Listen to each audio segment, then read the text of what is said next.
Bonjour tout le monde et bienvenue à Près de chez soi.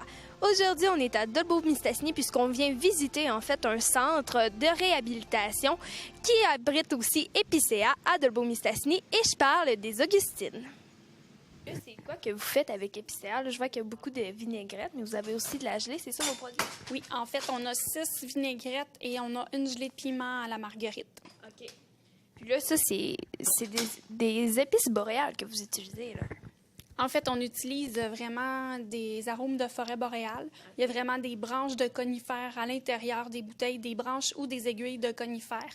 Donc, tout est fait avec du conifère, des saveurs différentes, comme par exemple, on a légumes du jardin et pain gris qui contient des épines de pain gris à l'intérieur. On a fraise, menthe et épinette blanche qui a vraiment une branche d'épinette blanche à l'intérieur. Bleuet et épinette noire qui a vraiment une branche de bleuet, d'épinette à l'intérieur. Ensuite, framboise, canneberge et sapin baumier qui a une branche de sapin. Érable et pin sylvestre qui a des aiguilles de pin sylvestre. Et poireaux et épinette blanche qui a des aiguilles d'épinette blanche à l'intérieur. Mais ça vous est venu d'où cette idée-là, en fait, d'utiliser des produits boréales? En fait, c'est une dame de Girardville qui a créé les 4 premières recettes. Elle, son but, c'était vraiment de faire découvrir la forêt boréale, de mettre les arômes de la forêt boréale sur la table. Mais son deuxième but, c'était aussi de créer une entreprise pour aider des gens qui ne pourraient pas avoir de travail autrement.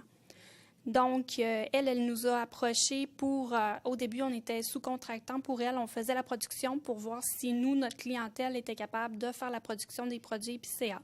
Parce que nous, on est un centre de rétablissement pour les gens qui vivent avec des problèmes de santé mentale. Donc, on a fait un essai au début. La clientèle était capable d'assurer la production et aussi, ça avait vraiment un effet très positif sur le rétablissement des personnes qui travaillaient à Épicéa. Donc, 2 ans plus tard, la dame, elle a vendu son entreprise au Centre augustinien pour qu'on puisse continuer de donner du travail, de faire agrandir l'entreprise puis de procurer du travail à des personnes qui avaient des problèmes de santé mentale. Puis, est-ce que ça fait longtemps que ça existe, Épicéa? Épicéa, en fait, les premiers produits ont été démarrés en 2008. Nous, on a acheté l'entreprise en 2012. Okay. Donc, l'entreprise appartient vraiment au Centre augustinien depuis 2012. Puis, on était sous-contractant pour la production depuis 2010. OK. Dans le fond, ici, ce sont vraiment les locaux du Centre augustinien. C'est tous les plateaux de travail qui se trouvent ici, toutes les salles qu'on a besoin, salles d'enseignement, salles d'accompagnement. La serre, c'est vraiment l'ensemble. Ici, vous pouvez voir, c'est un centre pour Épicéa.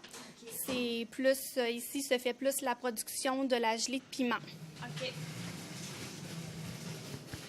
Puis, est-ce que vous vendez autre chose que de la gelée et aussi des vinaigrettes? Est-ce que vous avez des épices, peu importe? Non, c'est vraiment la vinaigrette et la gelée de piment pour le moment. Parfait. Ici, c'est vraiment la chaîne de production des produits Épicéa. Parfait. Si vous voulez vraiment entrer à l'intérieur, on peut, sauf qu'il va falloir vous mettre un filet puis le sarrau là, à cause des normes du MAPAC. Puis là, vous êtes combien qui travaille ici exactement? Là? Combien vous êtes à travailler? En fait, on est 7 sœurs qui sont sur les plateaux, qui supervisent les plateaux, 7 religieuses. Et on a aussi des employés à temps partiel, à temps complet. Et on a des gens qui font partie du programme d'aide et d'accompagnement social avec Emploi Québec, qui sont ici pour un apprentissage de travail. On peut avoir environ une trentaine de personnes par jour là, qui sont sur les plateaux. OK, parce que là, vous leur offrez pas le logis, finalement. Là. C'est vraiment des gens qui viennent seulement travailler. On a des gens qui habitent ici, okay. Parce que vraiment, on est un centre de rétablissement. Donc, on a le volet chambre où les gens habitent ici en chambre. C'est un grand appartement de 11 chambres. On a aussi le volet appartement supervisé où on a des gens qui sont ici en appartement supervisé, ils ont plus d'habilité, je dirais. Les personnes en chambre, c'est plus de la base, c'est plus pour les aider à se connaître eux-mêmes, à mettre l'accent sur apprendre à se connaître, apprendre à découvrir ses forces, apprendre à gérer la maladie. Tandis que la phase 2, c'est plus appartement supervisé où la personne va pouvoir se concentrer à apprendre à se faire à manger, apprendre à entretenir un appartement, apprendre à avoir une vie sociale. parce que là, elle est toute seule dans son appartement à gérer plus tout l'ensemble. Et on a aussi des gens qui sont en appartement en ville, qui viennent ici dans la journée, soit pour des apprentissages de travail ou des apprentissages personnels, connaissance de soi, aide thérapeutique pour leur établissement. Et puis là, vos produits, vous les prenez où exactement? Les produits, c'est nous qui les fabriquons. On fait vraiment toutes les étapes de la fabrication. Dans le fond, il y a des groupes de gens qui vont en forêt pour recueillir les branches, les essences de conifères que ça nous prend. Il y a des gens qui sont à l'intérieur sur la production, comme ici, vous voyez. Il y a toujours, je vous disais qu'il y avait toujours des aiguilles ou des branches de conifères à l'intérieur. Présentement, ils sont en train de fabriquer légumes du jardin et pain gris.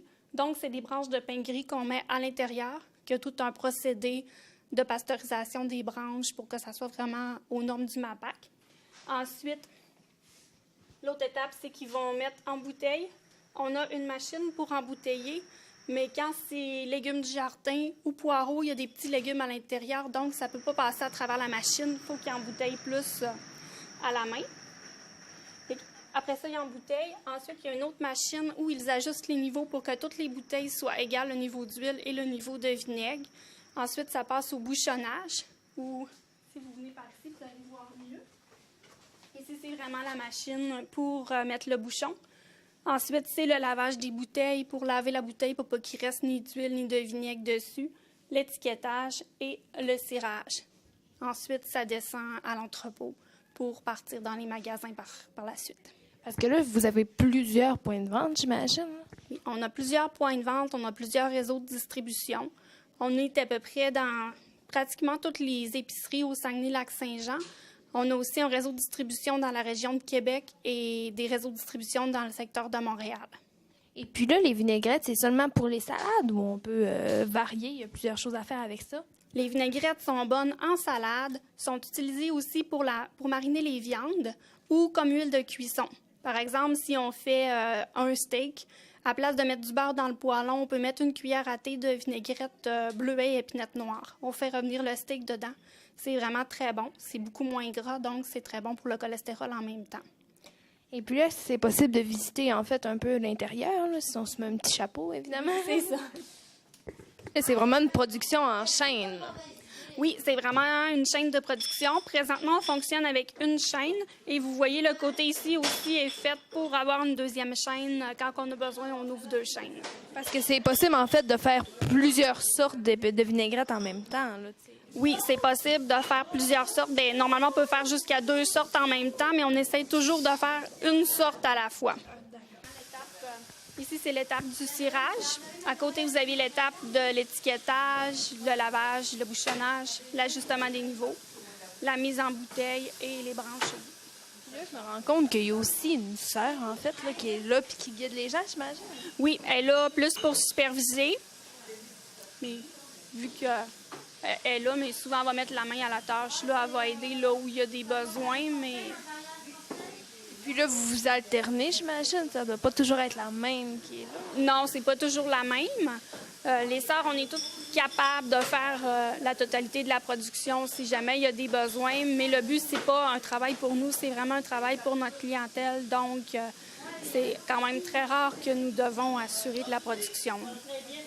Puis là, quand vous avez justement des légumes à mettre ou encore des branches de pain, où vous les prenez, ça? Les branches de pain, on va en forêt. Dans le fond, les branches, on va en forêt. Les légumes, on a un distributeur où nous arrivent les légumes. Ça arrive comme ici, c'est vraiment légumes du jardin. Bien, c'est des carottes qui nous arrivent en vraies carottes là, qu'on doit nettoyer, qu'on doit couper. Ça fait aussi partie du travail, la préparation des légumes, la préparation des fruits. Le but, c'est de ne pas avoir du stress. Aussi, on essaie que tout le monde soit capable de faire tous les postes de travail.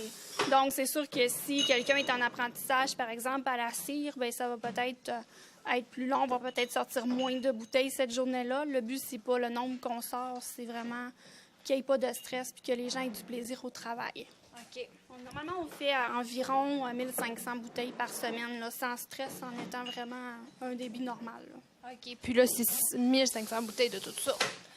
Normalement, on fait une sorte par semaine. Ah, d'accord. On change. On fait pas toutes les sortes en même temps, justement, parce qu'au niveau de l'étiquetage, ça implique qu'il faut changer l'étiquette à chaque fois si c'est une bouteille différente. Puis au niveau de la machine aussi, ça implique qu'il faut nettoyer la machine si on change de sorte en cours de route. Donc, si par exemple on fait bleuet épinette noire, on fait toute la production de bleuet épinette noire, la semaine suivante, on change de recette. Puis là, je vois que son mélange est déjà refait, en fait, mais ça, c'est une partie que vous avez dû faire avant. Là. Oui, c'est ça. On fait vraiment le mélange des recettes. Par la suite, c'est vraiment le procédé de production, l'embouteillage et tout ça. Il y a aussi des gens qui travaillent, comme je vous disais, à la coupe de légumes, à la préparation de la recette en tant que telle, puis ensuite à la production. Puis là, c'est ça, la recette, en fait, là, parce que vous disiez que la femme qui avait parti ça en avait 4, mais là, vous avez augmenté. Ces recettes-là, c'est qui les a faites? C'est nous qui les faisons. La dame qui a démarré l'entreprise nous a appris comment faire l'arrimage des saveurs, comment rimer avec les essences de forêt boréale et tout ça. Donc, on est maintenant habilité à poursuivre là, la confection de recettes. Puis là, en fait, là, vous allez vraiment vous promener. Il y a une forêt tout près, j'imagine, puis vous allez chercher vos épinettes, là, finalement, vos épices. Oui. OK. C'est vraiment pas des épices, c'est vraiment des branches de conifères qu'on coupe. Puis c'est seulement le bout des branches. On brise pas les arbres. C'est comme ça émonde les arbres, ça les aide à se fortifier et tout ça. Donc ça détruit pas du tout les arbres. C'est vraiment le bout des branches seulement qu'on utilise. Puis est-ce que les gens ici, ils vont ou font vraiment seulement à l'intérieur? Non, ils font vraiment toutes les étapes. C'est des gens qui travaillent pour Épicéa, qui vont aussi en forêt, qui sont aussi à l'intérieur, font vraiment toutes les étapes. Puis là, eux, c'est ça fonctionne comment, leur travail? Ils travaillent une semaine, ils travaillent 40 heures semaine, comment ça fonctionne? Ça dépend de chaque personne. Okay. Il y a des gens qui vont travailler 40 heures semaine, il y en a d'autres qui vont travailler 20 heures. Ça dépend de ce que la personne est capable, puis qu'est-ce qui est bon pour elle pour son rétablissement. Le but, c'est toujours d'aider la personne à se rétablir de son problème de santé mentale. Donc, si la personne est capable de faire 10 heures, elle va faire le 10 heures. Si elle est capable de faire 20 heures, elle va faire 20 heures. Si elle est capable de faire 40 heures, elle va faire 40 heures. C'est vraiment en fonction de chaque personne, qu'est-ce que la personne est capable de faire, puis qu'est-ce qui va l'aider aussi. Parce que si la personne est capable de faire 40 heures, mais qu'au bout de 40 heures, elle est fatiguée, puis elle est brûlée, puis elle a des symptômes de la maladie qui arrivent, bien, peut-être que c'est trop pour elle. On va l'aider aussi à équilibrer au niveau travail, famille, loisirs et tout ça. Puis là, quand vous parlez de maladie, là, vous devez avoir une échelle. Là, j'imagine que il y a des cas qui sont moins, comment je pourrais dire, prononcés que d'autres. Je vous dirais, on a des gens qui ont des diagnostics variés. Le but, c'est pas la sévérité de la maladie. Nous, on dit pas à une personne, par exemple, toi, ta maladie, c'est trop sévère, on peut pas t'engager ou tu peux pas venir ici.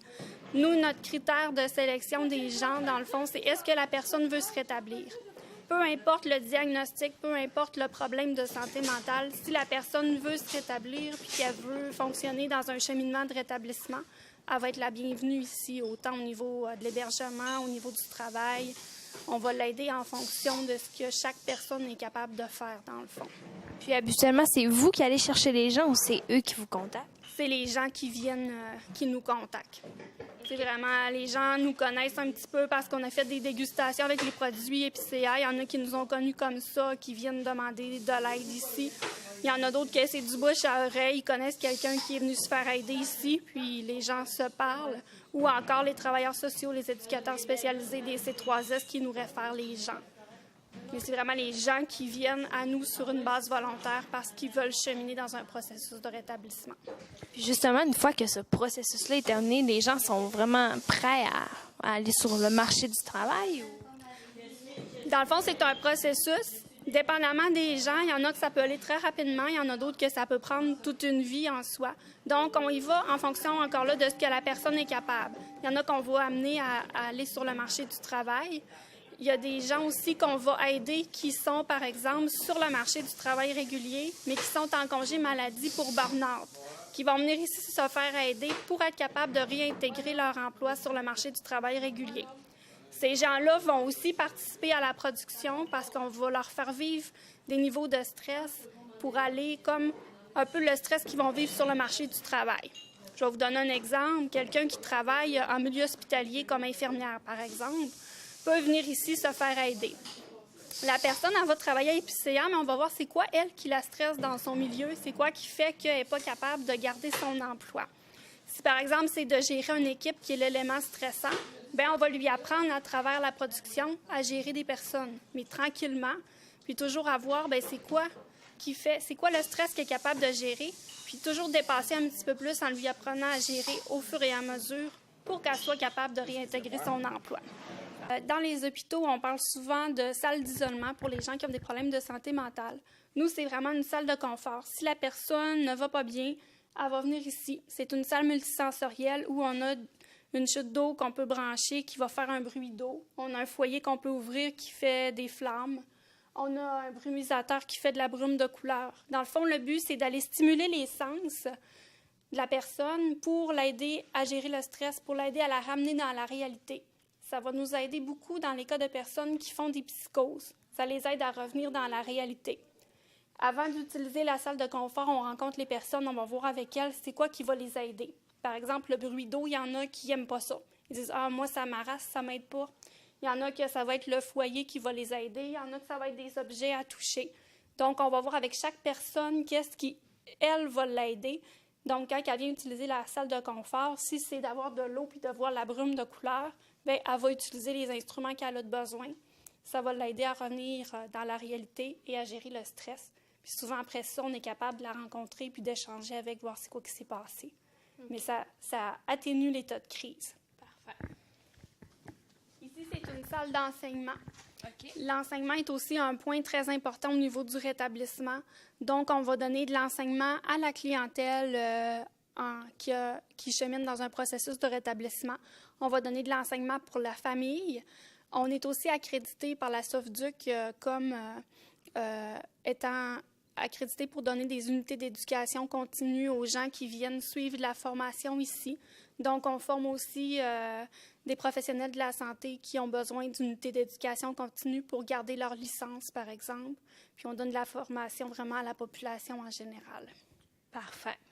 Le travail des plantes est quelque chose qui aide beaucoup au niveau du rétablissement. Donc, on va aussi apprendre aux gens à avoir des plantes, à transplanter les plantes, à faire des semences. On a une serre à l'extérieur. Cette année, malheureusement, on n'a pas installé. On a un petit jardin cette année parce qu'on était en aménagement. Mais normalement, on fait de la plantation de tomates, carottes, salades, plein de petits légumes au début de l'été qu'on transplante dans la serre extérieure. Par la suite, ça fait qu'on montre aux gens aussi à travailler la terre, à être capable de planter des fruits, les transplanter, les récolter, faire des conserves avec à l'automne. C'est quelque chose aussi qui aide beaucoup aux gens à se rétablir. C'est très grand. Ici, c'est la chapelle. C'est sûr que c'est pour nous, les sœurs. C'est ouvert aussi à tout le monde. Les gens sont libres de venir ou pas. Il y a des gens qui viennent ici juste pour venir prier, mais les gens qui viennent ici ne sont pas obligés de venir à la chapelle ou d'être croyants. Nous, on respecte leurs croyances, puis eux respectent la nôtre, dans le fond. Mais c'est sûr que nous, pour nos prières, on avait besoin d'une chapelle. La chapelle, c'est vraiment l'élément central là, pour nous. OK. Puis est-ce que parfois, il y a un prêtre ou un curé qui vient? Oui, on a la messe à tous les matins, du lundi au vendredi à 8h30, puis le dimanche à 10h. Puis les gens de l'extérieur viennent, se joignent à nous. Là. C'est libre à tout le monde, mais c'est ouvert à tout le monde. Tous les gens peuvent se joindre à nous. Dans le fond, les gens qui sont en chambre prennent leur dîner, leur souper en bas. Ils prennent leur déjeuner ici et leur collation. Mais des fois, il y a 2-3 personnes qui disent « nous autres, on veut souper ensemble ». Ça fait qu'ils vont s'arranger pour se faire à manger ensemble, puis ils vont souper ici. C'est vraiment très beau, hein? Ça a l'air quand même assez neuf. Ça va faire 2 ans qu'on est entré dans la maison en décembre. C'est assez nouveau. Oui, c'est vraiment très beau. Comme je dis, on a essayé que tout soit décoré, que rien ressemble à rien, que chaque pièce soit spécifique, puis que tout ait l'air milieu familial. Ça, c'est vraiment notre cachet qu'on ne veut pas perdre. Je pense que c'est très réussi. Ici, c'est une salle de télévision. Vous allez voir dans le corridor, il y a d'autres télévisions. Les gens vont venir ici plus Ici, ils parlent pas vraiment. Là. Ils écoutent la télévision, tandis qu'ailleurs, la télévision va être ouverte, mais les gens vont parler. Okay. Fait que s'ils veulent écouter une émission puis qu'ils veulent pas que les autres parlent, ils vont venir ici. Ils savent que normalement, ici, c'est vraiment spécifique pour écouter la télévision. D'accord. Comme ici, ce sont des ordinateurs. Puis là, il y a un bol d'eau ici. Est-ce que c'est parce qu'il y a un animal? Oui, en fait, on a 2 chiens qui font de la zoothérapie. Okay. On a un gros chien qui s'appelle Maya, puis on a un plus petit qui s'appelle Molly, qui sont au travail durant la journée. Ça fait qu'ils travaillent de 9h à 5h. Normalement, c'est la zoothérapie. Ils s'occupent des gens. On a un chien. Présentement, il y a des gens qui sont à l'extérieur. Le chien est avec eux autres à l'extérieur, puis il est comme toujours un peu à l'écart. Si quelqu'un ne va pas bien, il s'en va à côté. Okay. Fait qu'on sait que la personne ne va pas bien. Puis ils se sont éduqués vraiment par eux autres mêmes. Mais... Ici, c'est un autre aire de télévision. Des gens qui viennent ici, mais souvent, comme je vous dis, ici, ils vont plus parler. Ils vont écouter la télévision, mais en parlant. Je peux vous montrer une chambre. Dans le fond, chaque personne a sa chambre personnalisée avec les couleurs que la personne a choisies. Ici, c'est un exemple de chambre. D'accord. Ici, c'est un autre petit salon, mais avec une mini-télévision. Eux autres, c'est vraiment plus pour parler qu'ils vont venir là. Ils ont aussi le balcon. Donc, on va assister à une dégustation. En fait, on va déguster nous-mêmes les produits épicéa, donc les vinaigrettes et aussi la gelée de piment. J'ai bien hâte. La première vinaigrette qu'on va vous faire goûter, c'est la vinaigrette aux légumes du jardin épingris. Comme je vous avais déjà expliqué, les vinaigrettes sont toutes bonnes en salade, pour faire mariner les viandes et aussi pour utiliser en huile de cuisson. Donc, celle aux légumes du jardin épingris, on la conseille beaucoup avec les viandes blanches, avec les sushis ou les rouleaux impériaux comme sauce d'accompagnement juste pour tremper dedans. Elle est excellente. Ou si on fait, par exemple, du poisson. Par exemple, un saumon, on badigeonne le saumon avant de le faire chauffer avec la vinaigrette aux légumes. Ça donne vraiment un bon goût. Ou encore, si on fait de la truite sur le barbecue, même principe, on badigeonne la truite avant de l'envoyer sur le barbecue. Donc, alors, je vais vous poser, je vais vous donner une petite cuillère pour que vous puissiez déguster. Alors, elle va vous en mettre dedans, votre cuillère. Oui. Alors, la première, c'est les légumes du jardin épingris.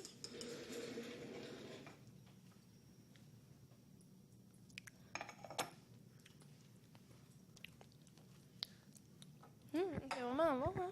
Pour faire cuire le steak de poulet, on met une cuillère à thé dans le poêlon de vinaigrette. On fait revenir la tranche de steak dedans. C'est vraiment super bon aussi. Vraiment excellent. Fraises, menthe et épinettes blanches. Celle-là, comme vous voyez, il y a vraiment la branche d'épinette à l'intérieur de la bouteille. Celle-là est appréciée beaucoup avec le porc, le poulet ou l'agneau en salade. En salade, elles sont vraiment toutes bonnes, peu importe le type de salade. Mais si on fait, par exemple, des côtes levées, on badigeonne avec la vinaigrette aux fraises avant d'envoyer les côtes levées au four. C'est super bon. Ou pour le porc, un rôti de porc. On fait mariner le rôti de porc dans la vinaigrette aux fraises. Mais encore là, ça n'en prend pas beaucoup. On fait juste badigeonner. On attend quelques heures, puis on envoie le rôti de porc au four. Ça donne vraiment un bon goût. Très bon pour l'agneau aussi, la fraise menthe. Ça donne vraiment... il y a un bon goût, là, pas sucré salé, je peux dire, là, mais c'est vraiment le vinaigre vient rechercher la fraise. C'est vraiment excellent. Bleuet et épinette noire. Celle-là, elle est appréciée beaucoup avec les viandes rouges. Le steak, le roast beef, on fait mariner le roast beef, on fait revenir le steak dedans. Ou encore pour la saucisse de porc. On fait mariner la saucisse de porc dans la vinaigrette au bleuet, on l'envoie sur le barbecue ou encore dans la poêle. C'est vraiment très bon. Donc, merci beaucoup, Sœur Karine, de nous avoir fait visiter, en fait, toute Épicéa et son monde qui l'entoure. Puis, merci aussi à la dégustation, puis on vous souhaite une bonne continuation. Merci beaucoup. Merci à vous de votre intérêt. Merci.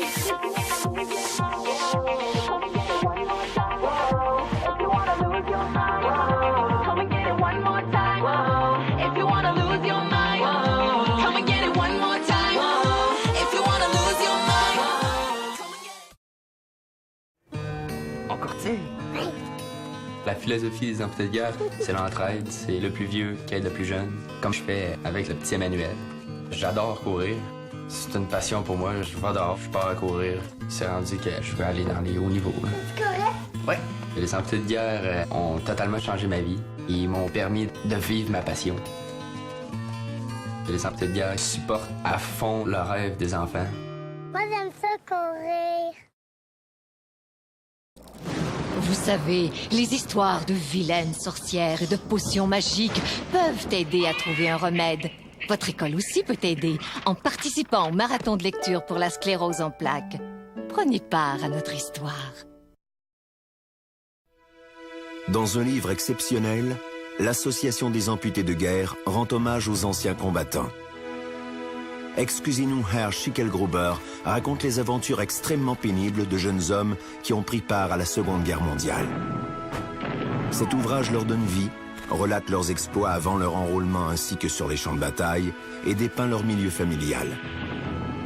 L'horreur du jour J et la marche incessante sur l'ennemi constituent la toile de fond du tableau que l'auteur dresse de la ligne de tir. Durant les manœuvres, on a compris ce qui nous attendait. Des troupes sans expérience allaient oser fouler le sol de l'Europe de Hitler. 6 juin 1944. Les Canadiens mettent le cap sur une bande de sable des côtes normandes, dont le nom de code est Juno Beach. Le jour J sera leur baptême du feu. L'ennemi arrose de ses balles les Canadiens qui descendent des barges d'assaut. Des hommes s'effondrent en voulant traverser la plage à découvert, mais le gros des troupes ouvre une brèche et vient à bout des barbelés. Il faudra 2 heures de violents combats pour briser la ligne de défense allemande. Le jour J met un terme à ce que beaucoup croyaient impossible. Les forces américaines, britanniques et canadiennes imposent leur présence dans l'Europe occupée. Les Canadiens avancent de 10 km dans les terres. C'est la plus grande percée de la journée. Cliff Chadderton est bien connu de la plupart des Canadiens. Depuis la fin de la guerre, il a consacré sa vie à la défense des droits des anciens combattants et à l'amélioration de la qualité de vie des personnes amputées. Les expériences qu'il décrit dans Excusez-nous, Herr Schickelgruber sont effrayantes, amusantes, tragiques et prodigieuses. Vous n'oublierez jamais ce récit.